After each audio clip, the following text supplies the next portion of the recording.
야담 도깨비를 찾아주신 여러분 감사합니다.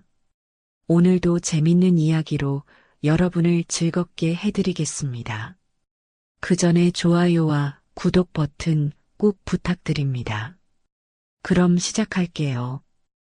옛날 옛적 조선 중종 때 이야기입니다.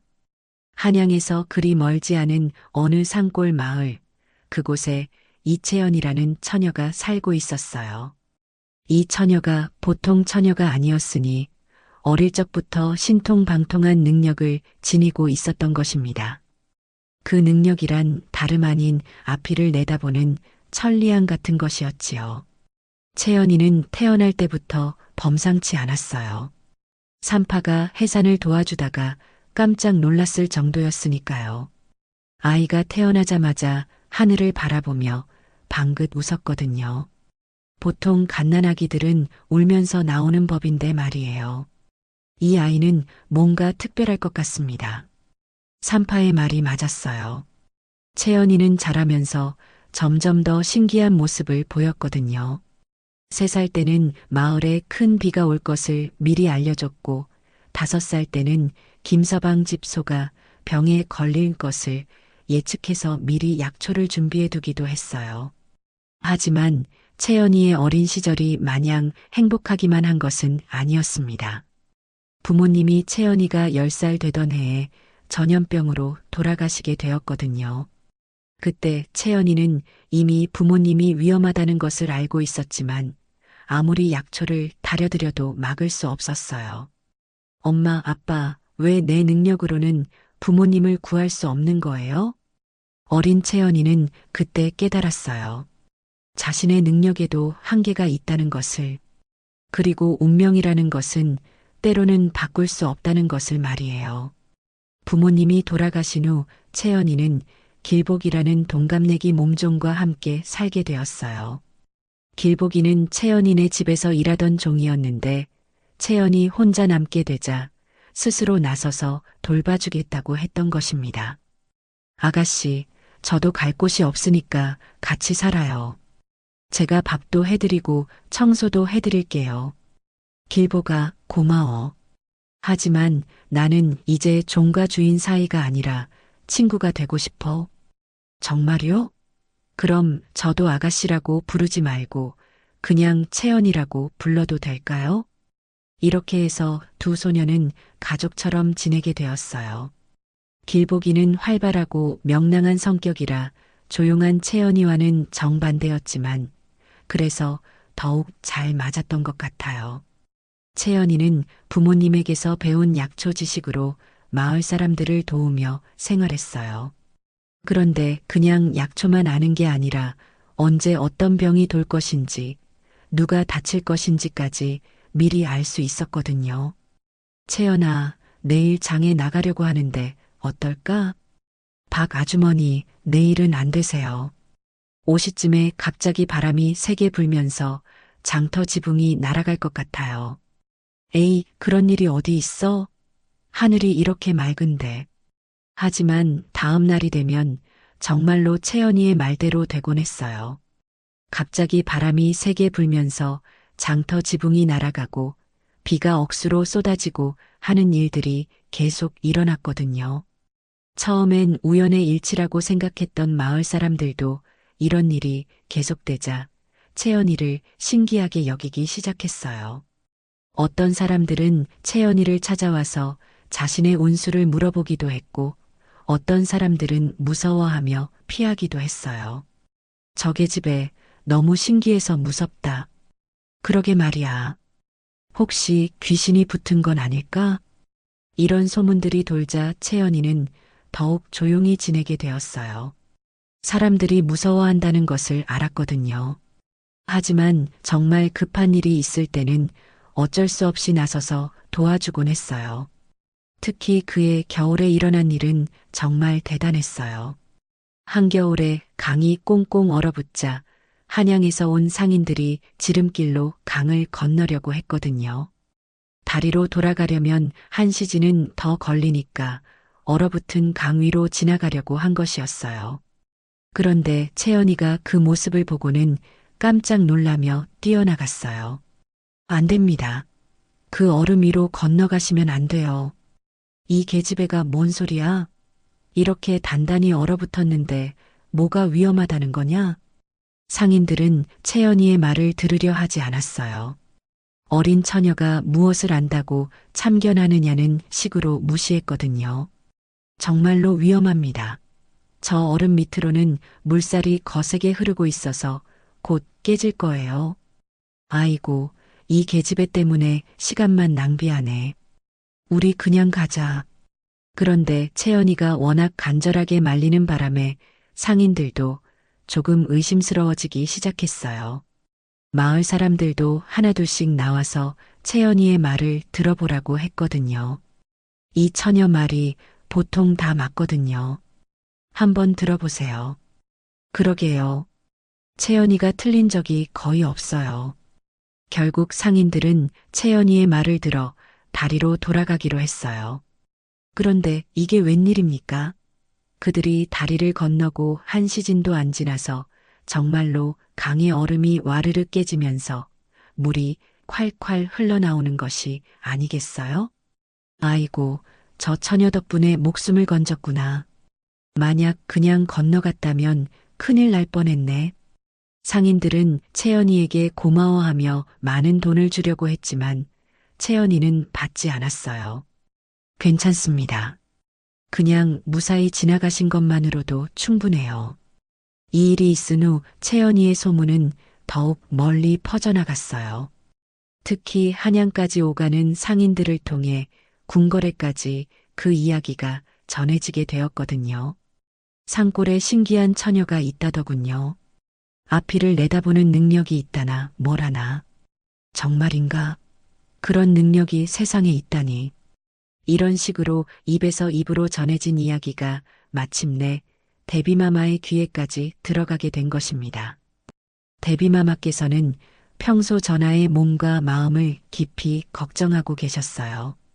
이연아 전하는 25의 젊은 나이에 왕위에 올랐지만 왕이 된 후의 삶이 순탄하지만은 않았거든요.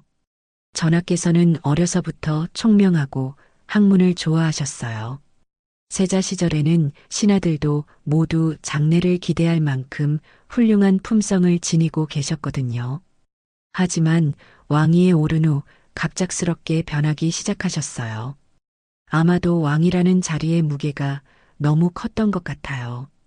어린 나이에 나라 전체의 운명을 책임져야 한다는 부담감, 신하들 사이의 파벌 싸움, 백성들의 기대와 압박, 이런 것들이 전하를 점점 지치게 만들었던 것입니다. 그러다 보니 전하께서는 현실에서 벗어나고 싶어 하셨어요. 그래서 후궁들과 어울리며 하루하루를 보내기 시작하신 것입니다. 정무는 신하들에게 맡겨두고 온종일 술과 여자에만 빠져 지내셨거든요. 전하, 이러시면 안 됩니다. 백성들이 무엇이라 하겠습니까? 신하들이 아무리 간언을 해도 전하께서는 들으려 하지 않으셨어요. 시끄럽다. 내가 왕인데 내 마음대로 살 수도 없단 말이냐? 그러시면서 더욱 방탕한 생활에 빠져드셨어요. 하루가 멀다 하고 새로운 후궁을 들이고 밤마다 연회를 열어 즐기셨거든요. 데비마마께서는 이런 전하의 모습을 보시며 가슴이 아프셨어요. 어려서는 그렇게 착하고 똑똑했던 아들이 이렇게 변해버리다니, 게다가 몸까지 상하고 있었거든요. 어이야, 전하의 몸은 어떠하냐? 데비마마, 전하께서는 지금 매우 위험한 상태에 있으십니다. 이렇게 계속 무리를 하시면 최춘석 어인은 말을 잇지 못했어요. 차마 데비마마 앞에서 전하가 위험하다는 말을 다 할 수가 없었거든요. 솔직히 말해보거라. 전하의 기력이 많이 떨어져 있고 몸의 균형도 깨져 있습니다. 무엇보다 정신적으로 많이 지쳐 계시는 것 같습니다. 데비마마께서는 깊은 한숨을 쉬셨어요. 어떻게 해야 전하를 다시 예전의 모습으로 돌려놓을 수 있을지 막막하셨거든요. 그러던 차에 산골 처녀의 신기한 능력에 대한 소문을 들으신 것입니다. 혹시 그 처녀가 전하의 병을 알아내고 치료법을 찾아줄 수 있지 않을까 하는 생각이 드셨어요. 그 처녀를 한번 불러보자. 대비마마께서는 은밀히 채연이를 궁으로 부르기로 하셨어요. 만약 소문이 사실이라면 전하를 도울 수 있을 것이고, 만약 거짓이라 해도 잃을 것은 없었거든요. 어느 깊은 밤 검은 가마가 채연이의 초가집 앞에 멈춰 섰어요. 가마에서 내린 것은 궁중의 상궁이었습니다. 채연이라는 처녀가 여기 사느냐? 예, 그런데 누구시길래? 길보기가 놀라서 물어보니 상궁이 대답했어요. 대비마마께서 부르신다. 당장 따라와라. 채연이는 갑작스러운 일에 놀랐지만 그 순간 무언가 느끼는 것이 있었어요. 평소처럼 앞이를 내다보는 능력이 발동한 것입니다. 길보가 나는 이분들과 함께 가야 할 것 같아. 아가씨, 너무 갑작스러운데요. 혹시 무슨 일이라도 괜찮아. 오히려 이것이 우리에게 큰 기회가 될 것 같아. 그리고 뭔가 중요한 일이 기다리고 있는 것 같아. 채연이는 평소와 다름없이 차분한 목소리로 말했지만 마음 한구석에서는 무언가 큰 변화가 일어날 것 같은 예감이 들었어요. 이상하게도 가슴이 두근거리고 설레는 기분이었거든요. 궁에 도착한 채연이는 그 웅장함에 깜짝 놀랐어요. 산골에서만 살던 처녀에게는 모든 것이 신기하고 놀라웠거든요. 하지만 겁을 내지는 않았어요. 어려서부터 특별한 능력을 가지고 살아온 덕분에 어떤 상황에서도 침착함을 잃지 않는 성격이 되어 있었거든요.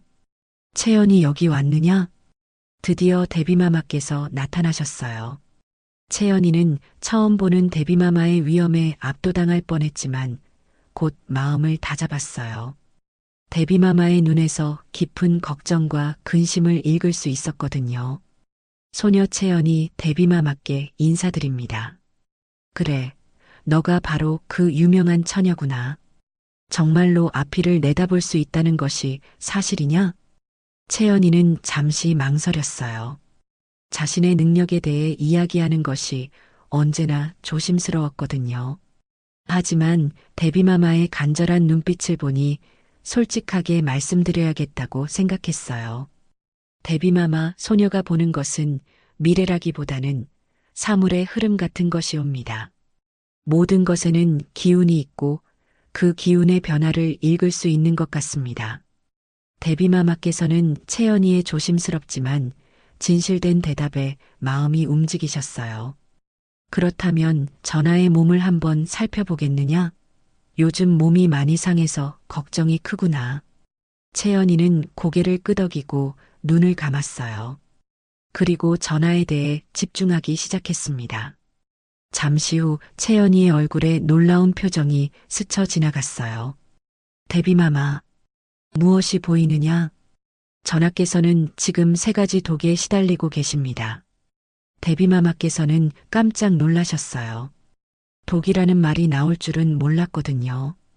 독이라니 무슨 말이냐? 첫째는 욕망의 독입니다. 끝없는 잠자리로 인해 기력이 바닥나고 있습니다. 둘째는 분노의 독입니다.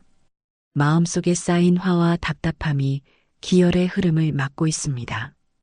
그리고 셋째는 채연이가 말을 멈추자 대비마마께서는 더욱 다급해지셨어요. 셋째는 무엇이냐? 빨리 말해보거라. 실제 독초에서 나오는 도끼입니다. 누군가 의도적으로 전하를 해치려 하고 있습니다. 대비마마의 얼굴이 순간 굳어졌어요. 첫 번째와 두 번째는 어느 정도 예상하고 있었지만 세 번째는 정말 충격적인 이야기였거든요. 정말로 궁중에 전하를 해치려는 자가 있다는 뜻이었으니까요. 정말이냐? 누가 감히 전하를? 소녀가 보기에는 전하의 침소 근처에서 도끼가 나오고 있는 것 같습니다. 아마도 매일 조금씩 몸속으로 들어가고 있을 것입니다. 대비마마께서는 잠시 생각에 잠기셨어요. 만약 정말로 누군가 전하를 독살하려 한다면 당장 찾아내야 했거든요. 하지만 함부로 소동을 일으킬 수도 없는 일이었어요. 채연아, 너는 그 독의 근원을 찾아낼 수 있겠느냐? 소녀가 직접 전하의 침소를 살펴볼 수 있다면 가능할 것 같습니다. 하지만 그것은 너무 위험한 일이다. 만약 들키기라도 하면, 데비마마 전하의 목숨이 걸린 일이라면 소녀는 어떤 위험도 감수하겠습니다. 채연이의 결연한 말에 데비마마께서는 크게 감동하셨어요. 이 어린 처녀가 자신의 목숨을 걸고 전하를 구하려 한다니, 알겠다. 하지만 절대 조심해야 한다. 만약 누군가에게 들키면 너와 나 모두 위험해진다. 이렇게 해서 채연이는 전하의 침소에 몰래 들어가기로 하게 되었어요. 그런데 이때 채연이는 몰랐어요. 이 일이 자신의 운명을 완전히 바꿔놓을 거라는 것을 말이에요. 데비마마께서는 채연이를 위해 세심한 계획을 세우셨어요. 전하의 침소인 강령전에 몰래 들어가는 것은 매우 위험한 일이었거든요. 만약 들키기라도 하면 채연이는 물론 데비마마까지 큰 곤란에 처할 수 있었으니까요. 채연아, 너는 내시 복장으로 변장해야 한다. 그래야 혹시 누군가 봐도 의심받지 않을 것이다. 내시 복장이요? 그렇다. 그리고 머리를 짧게 자르고 목소리도 낮춰서 말해야 한다.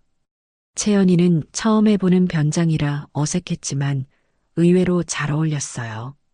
원래 키가 크고 몸매도 날씬한 편이었거든요. 머리를 짧게 자르고 남자 옷을 입으니 정말 앳된 내시 같아 보였어요. 오호, 제법이구나. 이 정도면 아무도 의심하지 않을 것이다. 데비마마께서는 채연이에게 강령전의 구조에 대해 자세히 설명해 주셨어요. 어디로 들어가야 하고 어디를 조심해야 하는지, 혹시 누군가 오면 어떻게 해야 하는지까지 말이에요. 전하는 보통 자시 이후에 강령전에 들어가신다. 그러니 그 전에 들어가서 살펴보고 나와야 한다. 알겠습니다, 데비마마. 그리고 절대 무리하지 마라. 위험하다 싶으면 즉시 나와야 한다. 채연이는 길보기와 함께 작전을 시작했어요.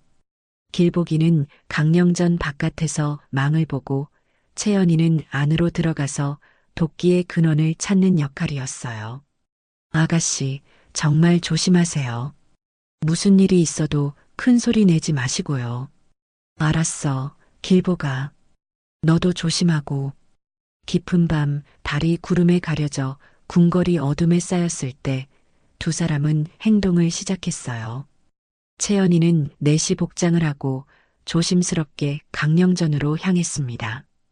강령전에 도착한 채연이는 먼저 주변을 살펴보았어요. 다행히 아무도 없었고 전하께서도 아직 오시지 않은 상태였거든요. 이제 들어가자. 채연이는 조심스럽게 강령전 안으로 들어갔어요. 내부는 정말 화려했어요. 온갖 귀한 장식품들과 아름다운 그림들로 가득했거든요. 하지만 채연이는 그런 것들에 신경 쓸 겨를이 없었어요. 도끼의 근원을 찾는 것이 먼저였거든요. 채연이는 눈을 감고 도끼를 느껴보려 했어요. 그런데 정말 이상한 일이 벌어졌습니다. 침소 전체에 미약한 도끼가 퍼져 있는 것이 느껴졌거든요. 정말로 독이 있구나. 채연이는 도끼가 가장 강한 곳을 찾아 천천히 움직였어요. 침상 주변을 돌아보다가 문득 병풍이 눈에 들어왔습니다.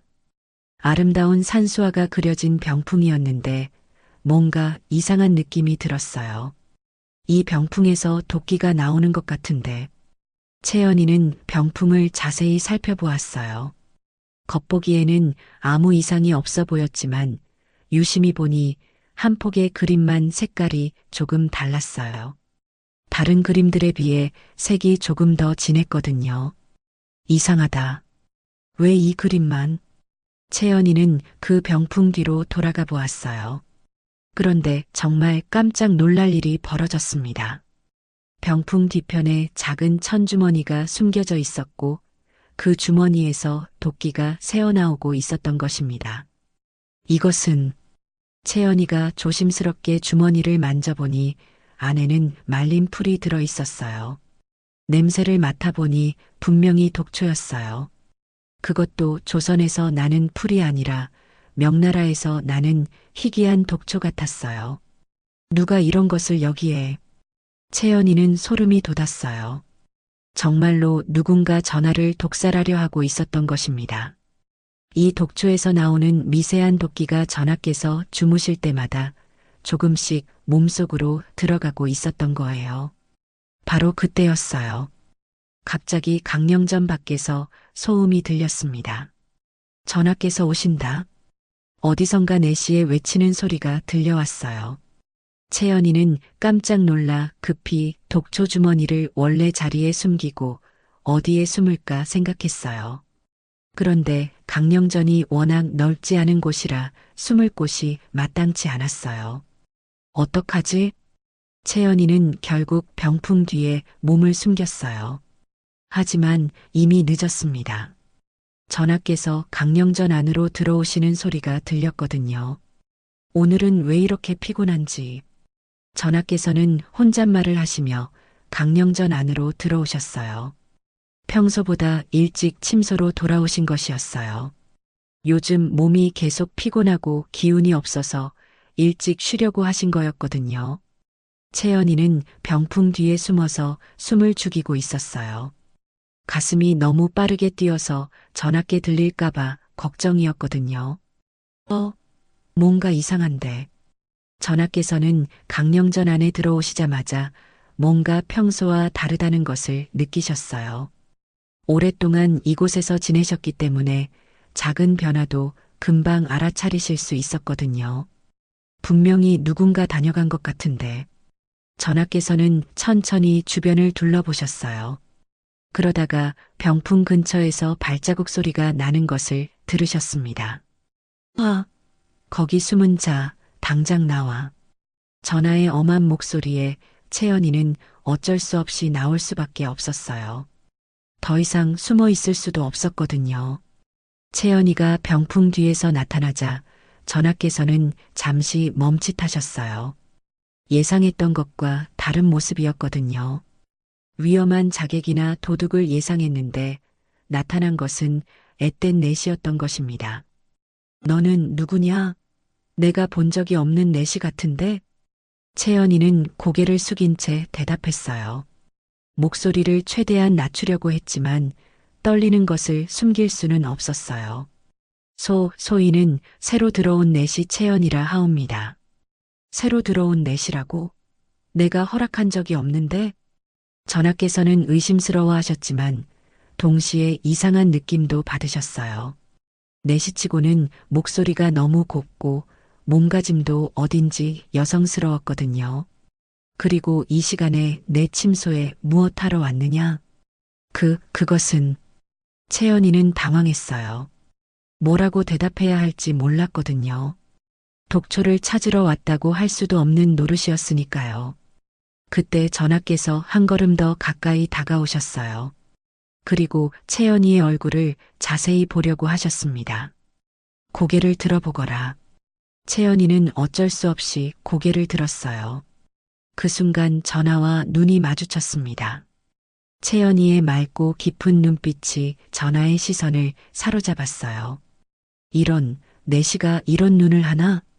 전하께서는 평생 수많은 여인들을 만나보셨지만 채연이만큼 맑고 순수한 눈빛은 본 적이 없었어요. 그 눈 속에는 두려움도 있었지만 동시에 무언가 숨길 수 없는 따뜻함이 있었거든요. 너 혹시 내시가 아니지? 전하의 날카로운 질문에 채연이는 더욱 당황했어요. 벌써 들킨 것 같았거든요. 소희는 내시입니다. 하지만 채연이의 목소리는 아무리 낮춰도 여성스러운 것을 숨길 수 없었어요. 전하께서는 점점 더 확신을 갖게 되셨습니다. 정말이냐? 그럼 손을 내밀어 보거라. 채연이가 손을 내밀자 전하께서는 그 손을 살펴보셨어요.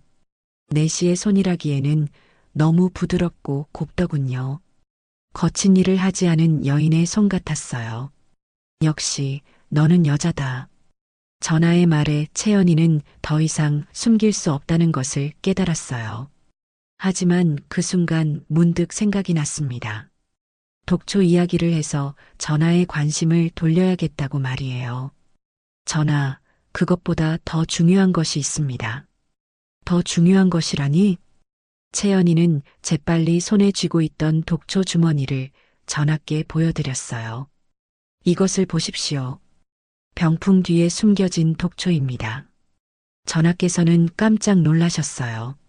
정말로 자신의 침소에 독이 숨겨져 있었다니. 이것을 어떻게 찾아낸 것이냐?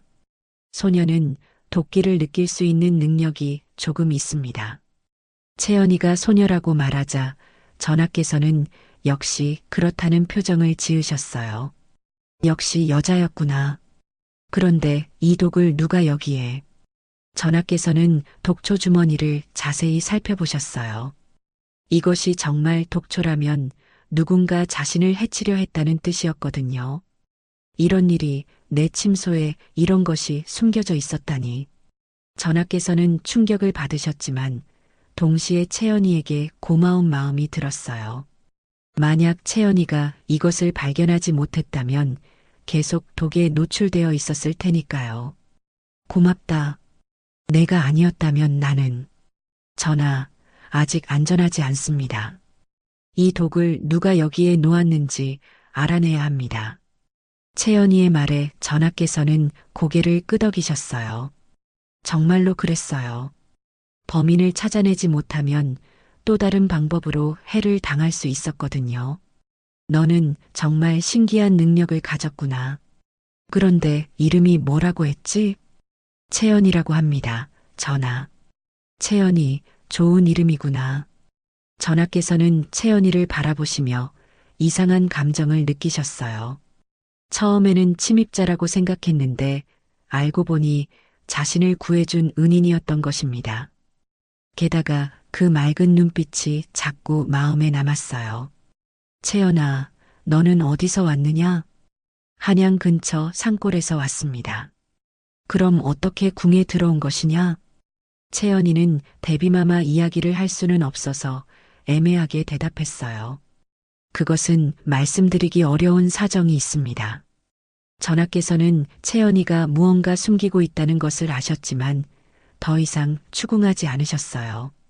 오히려 이 신비로운 여인에게 더욱 관심이 생기셨거든요. 그럼 당분간 궁에 머물면서 내 곁에 있어 주겠느냐? 전하, 그것은 걱정하지 마라. 공식적으로는 내시로 일하게 하겠다. 아무도 의심하지 않을 것이다. 채연이는 망설였어요. 더 오래 궁에 있는 것은 위험한 일이었거든요. 하지만 전하의 간절한 눈빛을 보니 거절하기가 어려웠어요. 전하께서 원하신다면 고맙다, 채연아. 그렇게 채연이는 궁에서 지내게 되었어요. 그런데 이때만 해도 두 사람은 몰랐어요. 이 만남이 서로의 인생을 완전히 바꿔놓을 거라는 것을 말이에요. 그 일이 있은 후 며칠 동안 채연이는 전하 곁에서 내시로 일하게 되었어요. 데비마마께서도 채연이가 전하의 독을 발견한 공로를 인정하시며 당분간 곁에 있게 해주신 것입니다. 채연이는 공식적으로는 내시였지만 실제로는 전하의 몸과 마음을 돌보는 역할을 했어요. 전하께서 드실 음식을 미리 살펴보고 하루 일과를 함께하며 건강을 체크해드리는 일들이었거든요. 채연아, 오늘 내 몸 상태는 어떠하냐? 전하, 어제보다는 많이 좋아지셨습니다. 도끼가 빠져나가고 있는 것 같아요. 다행이구나. 내가 아니었다면 큰일 날 뻔했다. 전하께서는 채연이와 함께 있을 때가 가장 편안하셨어요. 다른 신하들이나 후궁들과 있을 때와는 다른 느낌이었거든요. 채연이와 있으면 마음이 평화로워지고 왕이라는 무거운 짐을 잠시 내려놓을 수 있었어요.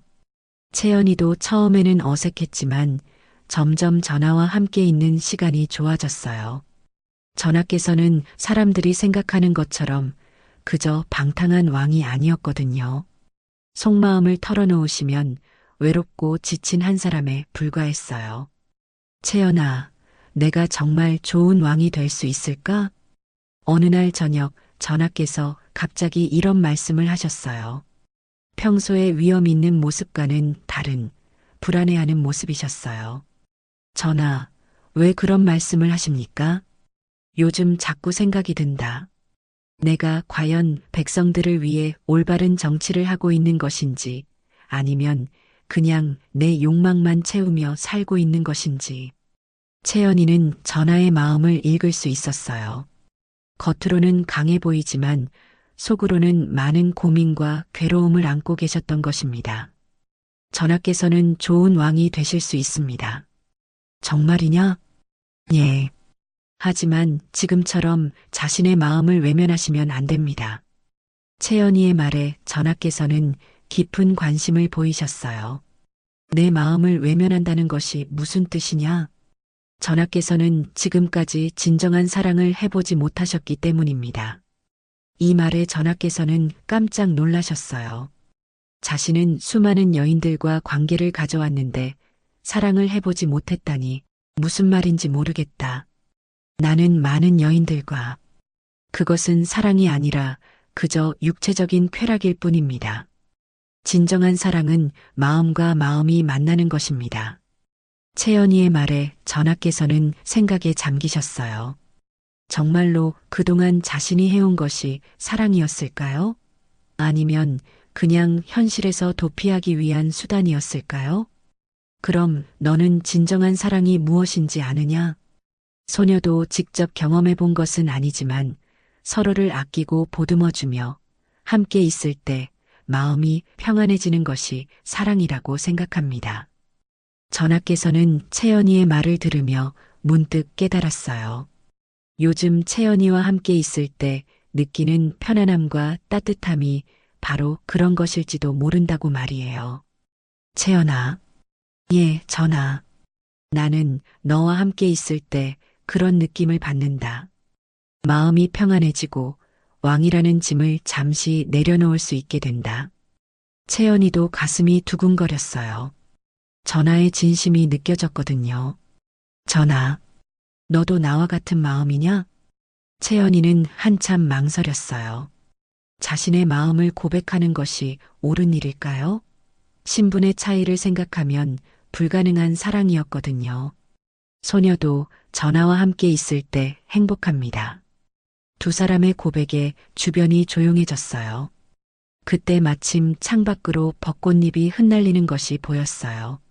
채연아, 나와 함께 밖으로 나가지 않겠느냐? 지금요? 응, 저 벚꽃을 보러 가자. 전하와 채연이는 함께 궁궐 뒤뜰로 나갔어요. 그곳에는 큰 벚나무가 있었는데 마침 만개한 벚꽃이 바람에 흩날리고 있었어요. 정말 아름답다. 채연이가 감탄하자 전하께서도 미소를 지으셨어요. 너와 함께 보니까 더 아름다워 보인다. 두 사람은 벚나무 아래를 천천히 걸었어요. 달빛 아래 흩날리는 벚꽃잎이 정말 환상적이었거든요. 채연아, 내가 하나 묻고 싶은 것이 있다. 무엇이든 말씀하세요. 만약에 내가 왕이 아니었다면 너는 나를 사랑할 수 있었을까? 전하의 질문에 채연이는 잠시 생각했어요. 정말 어려운 질문이었거든요. 전하, 소녀가 사랑하는 것은 왕으로서의 전하가 아니라 한 사람으로서의 전하입니다. 정말이냐? 예. 전하께서는 왕이시기 전에 하나의 소중한 사람이십니다. 전하께서는 채연이의 말에 깊이 감동받으셨어요. 지금까지 자신을 왕으로만 보던 사람들과는 다른 시각이었거든요. 채연아, 나도 너를 한 사람으로 사랑한다. 신분이나 지위가 아니라 말이다. 그 순간 바람이 불면서 벚꽃잎이 두 사람 사이로 흩날렸어요. 전하께서는 채연이의 뺨에 떨어진 벚꽃잎을 살며시 떼어내셨어요. 채연아, 전하. 두 사람의 얼굴이 점점 가까워졌어요. 그리고 마침내 벚꽃이 흩날리는 그 밤에 첫 입맞춤을 나누었습니다. 채연아, 나와 함께 오늘 밤을 보내주겠느냐? 채연이는 알고 있었어요. 이것이 처음이자 마지막이 될 것이라는 것을. 신분의 차이 때문에 이런 사랑은 오래 갈 수 없었거든요. 하지만 이 순간만큼은 진심으로 사랑하고 싶었어요. 전하, 저도 그렇게 하고 싶습니다. 그렇게 벚꽃이 흩날리는 아름다운 밤, 두 사람은 서로를 온전히 받아들이며 사랑을 나누었습니다. 그날 밤은 두 사람에게 평생 잊을 수 없는 추억이 되었어요. 하지만 두 사람은 몰랐어요. 이 하룻밤의 사랑이 어떤 결과를 가져올지를 말이에요. 그 아름다운 밤이 지나고 며칠 후 채연이는 궁을 떠나야 하는 상황이 되었어요. 부원군 송대감의 사람들이 궁 안에 수상한 내시가 있다는 소문을 듣고 조사를 시작했거든요. 채연아, 너는 당분간 궁을 떠나 있는 것이 좋겠다. 대비마마께서 채연이를 불러서 조심스럽게 말씀하셨어요. 부원군의 사람들이 너를 의심하고 있다. 만약 내 정체가 들키면 너뿐만 아니라 전하까지 위험해질 수 있다. 채연이도 그 사실을 알고 있었어요. 더 이상 궁에 있으면 모든 사람이 위험해질 수 있었거든요. 알겠습니다, 대비마마. 하지만 걱정하지 마라. 언젠가 다시 만날 날이 있을 것이다. 채연이는 전하와 작별 인사를 나누어야 했어요. 하지만 전하께서는 채연이를 보내기 싫어하셨어요. 채연아, 정말 가야 하느냐? 전하, 이것이 서로를 위한 길입니다. 하지만 나는, 전하께서는 나라를 다스리는 임금이시고 소녀는 그저 산골의 처녀일 뿐입니다. 우리 사이에는 넘을 수 없는 벽이 있어요. 전하께서는 채연이의 말이 옳다는 것을 아셨지만 마음이 아프셨어요. 그렇다면 이것을 가져가거라. 전하께서는 채연이에게 작은 옥반지를 건네주셨어요. 전하께서 항상 끼고 계시던 소중한 반지였어요.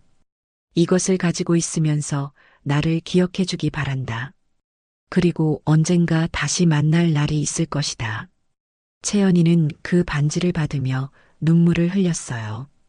전하, 저도 전하를 평생 잊지 않겠습니다. 이렇게 채연이는 길보기와 함께 산골로 돌아갔어요. 그런데 이상하게도 채연이의 마음은 슬프기만 한 것은 아니었어요. 전하와 나눈 사랑이 너무 소중하고 아름다워서 오히려 감사한 마음이 들었거든요. 아가씨, 괜찮으세요? 응, 길보가. 슬프긴 하지만 후회하지는 않아. 정말 좋은 분이셨나 봐요. 응, 정말 좋은 분이셔. 그리고 진심으로 사랑하는 마음이 어떤 것인지 알게 해주셨어.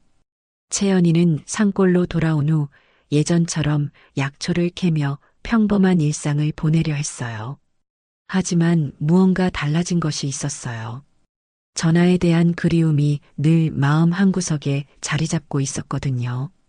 그렇게 2달 정도가 지났을 때였어요. 채연이에게 이상한 증상이 나타나기 시작했습니다. 아가씨, 오늘 아침 또 구역질 하시네요. 길보기가 걱정스럽게 말하자 채연이도 이상하다는 생각이 들었어요. 며칠째 계속 속이 미식거리고 구역질이 났거든요. 혹시 뭔가 잘못 드신 게 있나요? 아니야, 특별히 다른 건 안 먹었는데. 채연이는 문득 떠오르는 생각이 있었어요. 혹시 이것이, 길보가, 내가 언제부터 이런 증상이 있었지? 글쎄요, 일주일 전부터인 것 같은데요. 채연이는 가슴이 두근거렸어요. 전하와 함께 보낸 밤이 벌써 2달 전이었거든요. 그리고 자신에게는 이런 증상들을 미리 알아차릴 수 있는 능력이 있었어요. 혹시 채연이는 조용히 자신의 몸에 집중해 보았어요. 그리고 정말 놀라운 것을 느꼈습니다. 자신의 뱃속에 새로운 생명이 자라고 있다는 것을 말이에요. 아이고, 정말로. 아가씨, 무슨 일이세요? 길보기가 놀라서 묻자 채연이는 떨리는 목소리로 대답했어요. 길보가, 나 아이를 가진 것 같아. 예, 아이요? 길보기도 깜짝 놀랐어요. 채연이가 아이를 가졌다는 것은 곧 전하의 아이를 가졌다는 뜻이었거든요. 그럼 그 아이는 응, 전하의 아이야. 두 사람은 한동안 말을 할 수가 없었어요. 기쁘기도 하고 걱정스럽기도 했거든요. 왕의 아이를 몰래 낳는다는 것이 얼마나 위험한 일인지 알고 있었으니까요. 아가씨, 어떡하죠? 모르겠어, 길보가. 하지만 이 아이를 포기할 수는 없어. 채연이는 이미 뱃속의 아이를 사랑하고 있었어요. 전하와의 사랑의 결실이었거든요. 그럼 누구에게도 말하지 않고 키우는 거예요? 그래야겠어. 다른 방법이 없어. 채연이는 그때부터 더욱 조심스럽게 생활하기 시작했어요. 마을 사람들과의 접촉도 피하고 깊은 산속에서 홀로 지내기 시작했거든요. 길보가 미안해. 너까지 이런 어려운 일에 휘말리게 해서. 무슨 말씀이에요, 아가씨. 저는 아가씨와 함께 있을 수 있어서 행복해요. 그리고 곧 아기도 볼 수 있잖아요. 길보기의 밝은 대답에 채연이는 고마워했어요. 이런 어려운 상황에서도 자신을 도와주는 길보기가 있어서 얼마나 다행인지 모르겠다고 생각했거든요. 임신 기간 동안 채연이는 많은 고생을 했어요. 특히 임신 초기에는 입덧이 심해서 제대로 음식을 먹을 수도 없었거든요.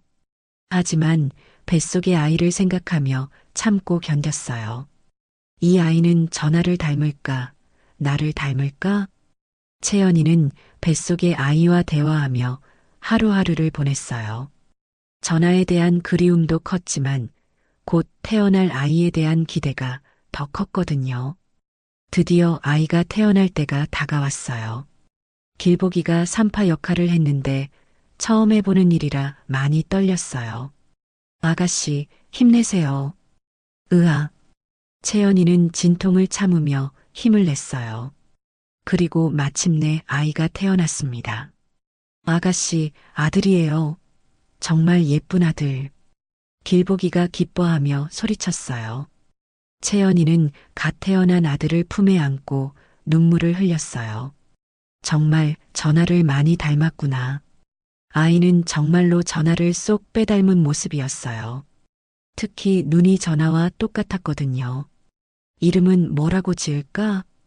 채연이는 한참 생각하다가 덕민이라는 이름을 지어주었어요.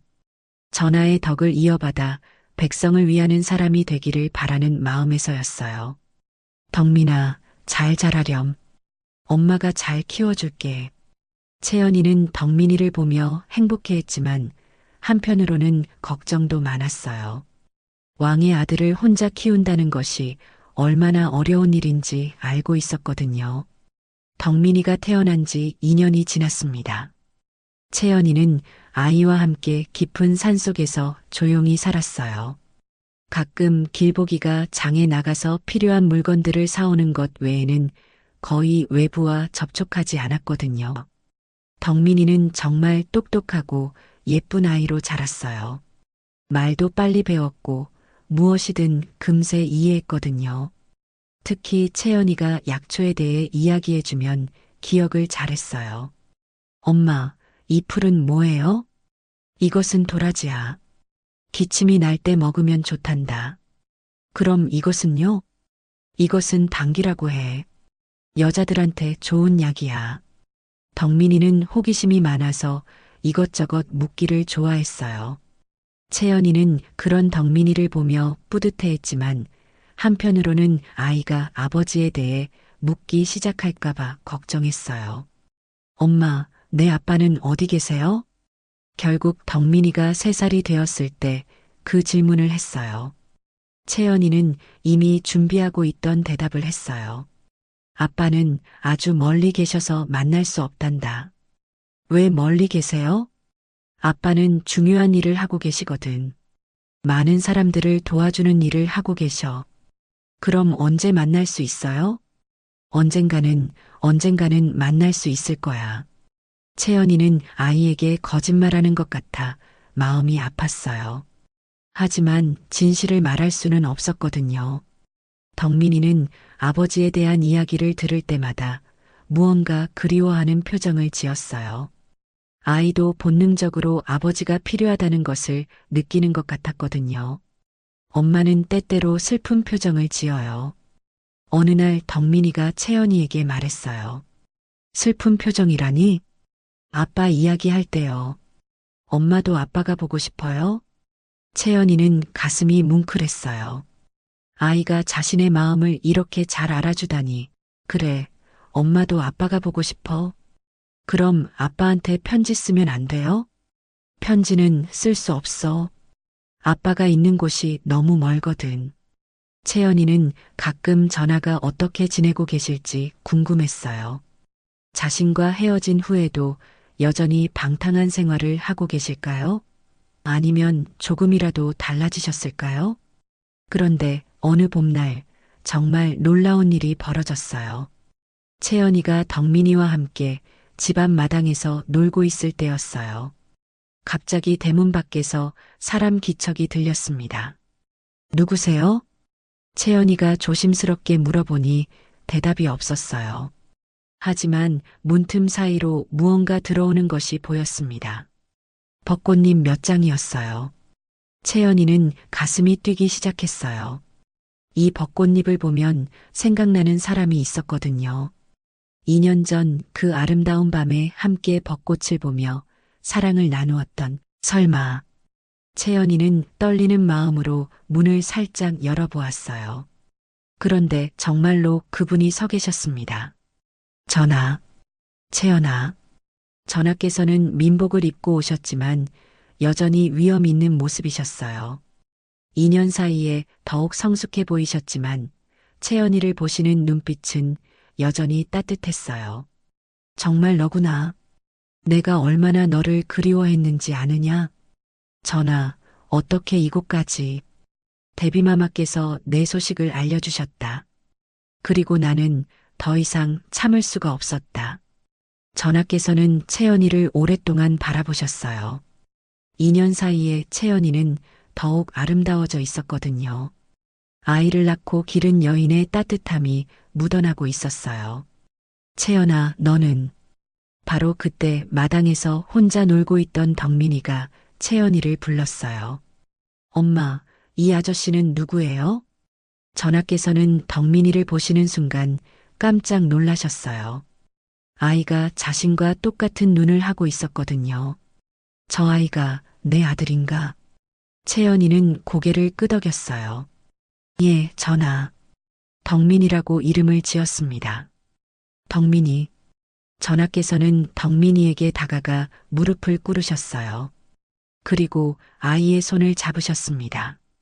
덕민아, 나는. 하지만 전하께서는 끝까지 말씀하지 못하셨어요. 자신이 아버지라고 말할 수가 없었거든요. 아저씨, 손이 따뜻해요. 덕민이가 해맑게 웃으며 말하자 전하께서는 가슴이 뭉클하셨어요. 이 아이가 정말 자신의 아들이라니 정말 예쁘구나. 바로 그때였습니다. 멀리서 말발굽 소리가 들려왔어요. 누군가 이곳을 향해 오고 있었습니다. 저것은. 전하께서는 긴장하셨어요. 혹시 자신을 따라온 사람이 있는 건 아닐까 걱정되었거든요. 전하, 빨리 피하셔야 합니다. 채연이도 위험을 느꼈어요. 만약 전하가 이곳에 계시다는 것이 들통나면 모든 사람이 위험해질 수 있었거든요. 바로 그때 어디선가 한 스님이 나타났어요. 갑자기 나타난 스님이라 모두 놀랐어요. 전하께서는 지금 이곳에 계시면 안 됩니다. 빨리 피하셔야 합니다. 당신은 누구시오? 그것은 나중에 말씀드리겠습니다. 지금은 빨리 가셔야 합니다. 스님은 채연이에게도 말했어요. 보살님, 이 아이는 지금 여기 있으면 위험합니다. 무슨 말씀이신지. 부원군의 사람들이 전하를 찾고 있습니다. 만약 이 아이를 발견하면 큰일이 날 것입니다. 스님의 말이 끝나기도 전에 정말로 부원군의 사람들이 나타났어요. 이상하다. 분명 이쪽으로 오신 것 같았는데. 말발굽 자국이 여기까지 있는데 사람은 어디 갔지? 다행히 전하와 스님은 이미 뒤쪽 숲으로 사라진 후였어요. 채연이는 덕민이를 품에 안고 떨리는 마음으로 그들이 지나가기를 기다렸습니다. 이상하네. 분명히 이 근처에서 말소리가 들렸는데 혹시 다른 길로 가신 건 아닐까? 부원군의 사람들은 한참을 뒤졌지만 아무것도 찾지 못하고 돌아갔어요. 한참 후에 스님이 혼자 다시 나타났어요. 전하께서는 무사히 돌아가셨습니다. 고맙습니다. 그런데 스님은 누구시길래? 저는 전하의 안전을 지키는 사람들 중 하나입니다. 그리고 이 아이의 미래도 지켜야 할 운명입니다. 스님은 덕민이를 바라보며 말했어요. 이 아이는 훗날 중요한 역할을 하게 될 것입니다. 하지만 지금은 때가 아닙니다. 무슨 뜻인지 5년 후에 다시 찾아오겠습니다. 그때까지는 아무도 모르게 이 아이를 키우세요. 5년 후라니 그때는 무슨 일이? 그때가 되면 아실 수 있을 것입니다. 그때까지는 절대 누구에게도 이 아이의 정체를 말하지 마세요. 스님은 그 말을 남기고 사라졌어요. 채연이는 혼란스러웠지만 스님의 말에 뭔가 중요한 의미가 있다는 것을 느꼈어요. 덕민아, 우리는 조금 더 기다려야 할 것 같구나. 엄마, 그 아저씨는 언제 또 와요? 글쎄, 언젠가는 다시 올 거야. 채연이는 덕민이를 안고 하늘을 바라보았어요. 전하를 다시 만날 수 있어서 기뻤지만 동시에 앞으로 어떤 일이 벌어질지 걱정도 되었어요. 그 일이 있은 후 얼마 지나지 않아 궁중에서는 큰 소식이 전해졌어요. 중전마마께서 아들을 낳으셨다는 것이었습니다. 부원군 송대감은 이 소식에 기뻐했어요. 자신의 외손자가 왕위를 이을 수 있게 되었다고 생각했거든요. 이제 우리 가문의 미래가 보장되었구나. 부원군은 중전이 낳은 왕자가 세자가 되도록 온갖 노력을 기울였어요. 전하께 압력을 넣기도 하고 다른 신하들을 설득하기도 했거든요. 하지만 전하의 마음은 여전히 채연이와 덕민이에게 있었어요. 중전이 낳은 아들도 소중했지만 진정한 사랑에서 태어난 덕민이가 더 그리웠거든요. 전하, 세자 책봉식을 언제 하시겠습니까? 부원군이 계속 재촉하자 전하께서는 곤란해하셨어요. 그것은 조금 더 생각해 봐야겠다. 무엇을 더 생각하신다는 것입니까? 중전께서 낳으신 왕자가 당연히 세자가 되어야 하지 않습니까? 전하께서는 대답하지 않으셨어요. 마음속으로는 덕민이가 자신의 진짜 아들이라고 생각하고 계셨거든요. 한편 채연이는 덕민이와 함께 조용히 살며 아이를 키우고 있었어요. 덕민이는 나날이 자라면서 더욱 총명함을 보였어요. 엄마, 이 글자는 뭐라고 읽어요? 채연이가 덕민이에게 글을 가르쳐주면 금세 배웠어요. 다른 아이들보다 훨씬 빨리 글을 깨우쳤거든요. 덕민이는 정말 똑똑하구나. 엄마, 저는 커서 뭐가 될까요? 글쎄, 덕민이가 하고 싶은 일을 하면 되지. 저는 많은 사람들을 도와주는 사람이 되고 싶어요. 덕민이의 말을 들으며 채연이는 뿌듯했어요. 아이가 벌써부터 남을 돕겠다는 마음을 가지고 있다니 그렇게 3년이 더 흘렀습니다. 덕민이는 5살이 되었고 그 스님의 약속대로 5년이 되어가고 있었어요. 어느 날 정말로 그 스님이 다시 나타났어요. 보살님, 때가 되었습니다. 무슨 뜻인가요? 이제 이 아이를 궁으로 데려가야 합니다. 채연이는 가슴이 철렁했어요. 드디어 덕민이와 헤어져야 하는 때가 온 것입니다. 정말로 가야 하나요? 그렇습니다. 이 아이는 왕자로서 교육을 받아야 합니다. 바로 그때 멀리서 전하께서 나타나셨어요. 5년 만에 다시 만나는 것이었어요. 채연아, 전하께서는 5년 사이에 많이 변해 계셨어요. 더욱 성숙해지고 안정감 있는 모습이셨거든요. 채연이와의 사랑을 통해 진정한 왕의 마음을 깨우치신 것 같았어요. 덕민이가 많이 자랐구나. 예, 전하. 전하께서는 덕민이에게 다가가 무릎을 꿇으셨어요. 덕민아, 나를 기억하느냐? 네, 아저씨. 몇 년 전에 오셨던 분이죠? 그렇다. 그런데 덕민아, 이제 나와 함께 가야 한다. 어디로요? 아저씨가 사는 곳으로. 그곳에서 공부를 해야 한다. 덕민이는 갑작스러운 말에 당황했어요. 엄마도 같이 가요? 전하께서는 잠시 망설이셨어요. 채연이도 함께 데려가고 싶었지만 그럴 수는 없었거든요. 덕민아, 엄마는 여기 계셔야 한다. 왜요? 저는 엄마와 떨어지기 싫어요. 덕민이가 울먹이자 채연이가 아이를 안고 말했어요. 덕민아, 엄마 말 들어봐. 너는 특별한 아이야. 훌륭한 사람이 되기 위해서는 공부를 많이 해야 해. 그럼 엄마는 언제 다시 만날 수 있어요? 언젠가는 다시 만날 수 있을 거야. 채연이는 눈물을 참으며 말했어요. 정말 헤어지기 싫었지만 이것이 덕민이를 위한 길이라는 것을 알고 있었거든요. 전하께서는 채연이에게 다가와 말씀하셨어요. 채연아, 나는 이 5년 동안 많은 것을 깨달았다. 너와의 사랑을 통해 진정한 왕이 무엇인지 알게 되었다. 전하, 나는 이제 백성을 위하는 왕이 되려고 한다. 그리고 덕민이도 그런 사람으로 키우겠다. 채연이는 전하의 말씀에 위안을 얻었어요. 덕민이가 좋은 사람으로 자랄 수 있을 것 같았거든요.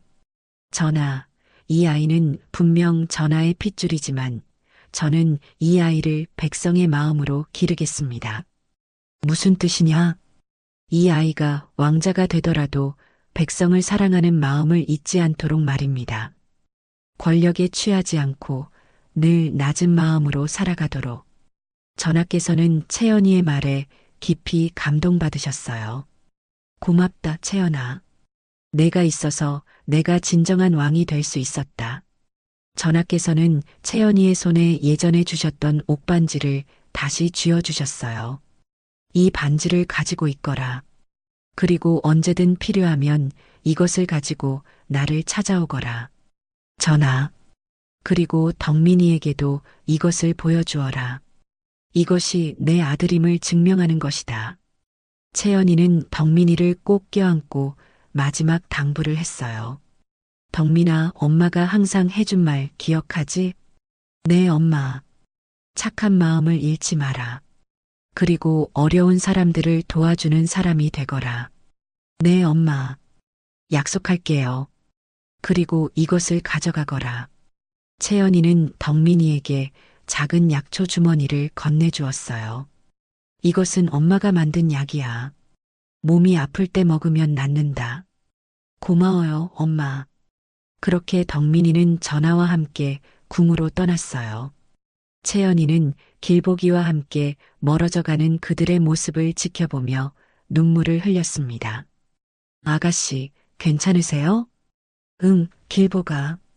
슬프긴 하지만 덕민이가 좋은 사람으로 자랄 수 있을 것 같아서 마음이 놓여. 그 후 덕민이는 궁에서 왕자로서의 교육을 받으며 자랐습니다.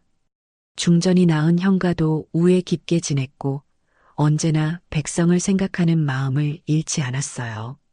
전하께서도 채연이와의 약속을 지키며 덕민이를 백성을 사랑하는 왕자로 키우셨습니다. 그리고 자신도 현명한 정치를 펼치며 좋은 왕이 되셨어요.